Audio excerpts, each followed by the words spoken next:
I'd like to spend a minute or two and introduce you to a harmonic mechanism for the mind.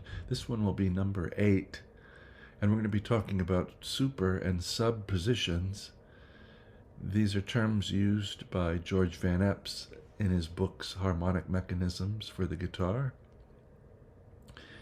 And I thought it's a useful concept because it can suddenly open up chord shapes that we know or note pairings that we know, and really see that they're a congregation of pitches that can move in different directions from a given starting point, and that we needn't feel that they're just static blocks.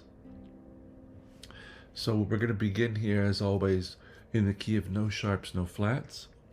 I just started here with a C triad, second inversion, meaning the 5th is in the bass. So the C is right in the middle here on the 3rd string 5th fret.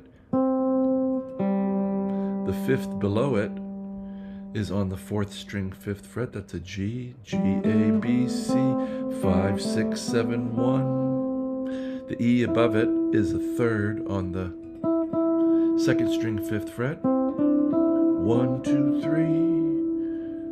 3, 5, 6, 7, 1, 2, 3. So we have 5, 1, and 3.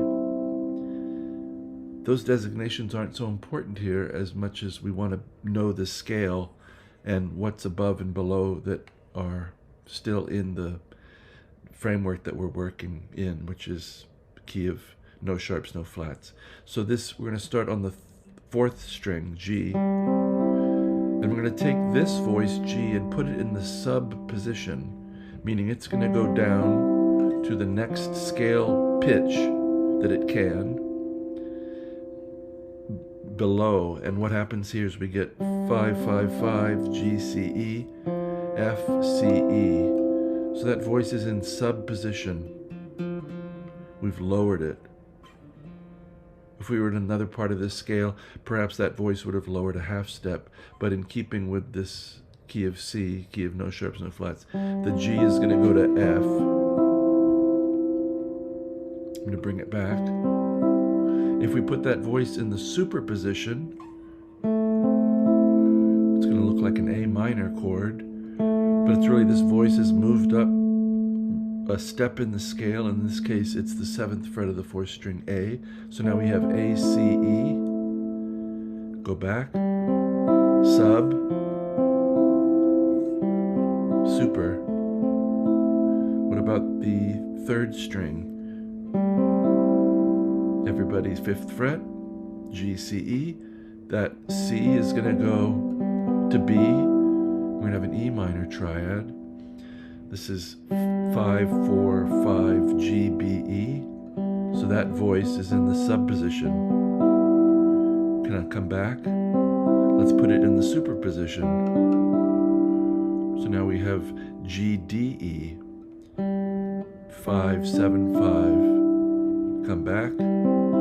So the major 3rd, let's put it in the sub position. 2nd string. So down to D here on the 3rd fret. We have G, C, D. Back to our original. And we've put that 2nd string in the super position.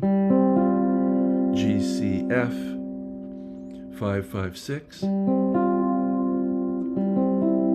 So now what if we do a few at a time? Let's take the 4th and 3rd strings together. So we're in where we were to begin with. Sub. Both of those voices go sub. It looks like G 13th. Take them back. Let's take them both superposition. So here's A, D, E. What about the top 2 voices? G, C, E. Now we get a G triad with those in sub position. G, B, D. 5, 4, 3. Back home. Let's take them to the superposition. Looks like D minor. 7, 7, 6. A, D, F.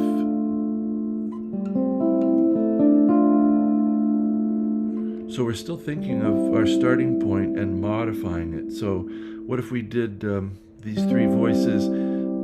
The middle voice and the upper voice are going to go in opposite directions. So third string is going to go sub, and the upper voice is going to go super. Looks like G7.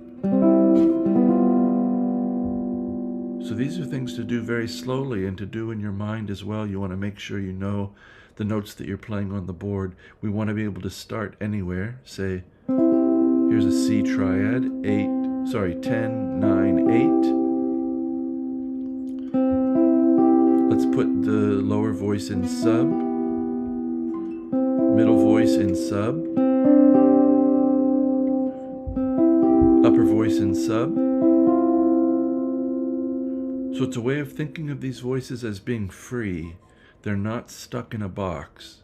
We want them to be able to go any which way. And we have a reference from one starting point, a whole constellation of little voice moves that can happen in a key. I hope this has been of interest to you and maybe opened some doors. I'll try to continue this series and come up with things to learn and think about. Again, this is Harmonic Mechanisms for the Mind, number 8, and I wish you, as always, a very good day.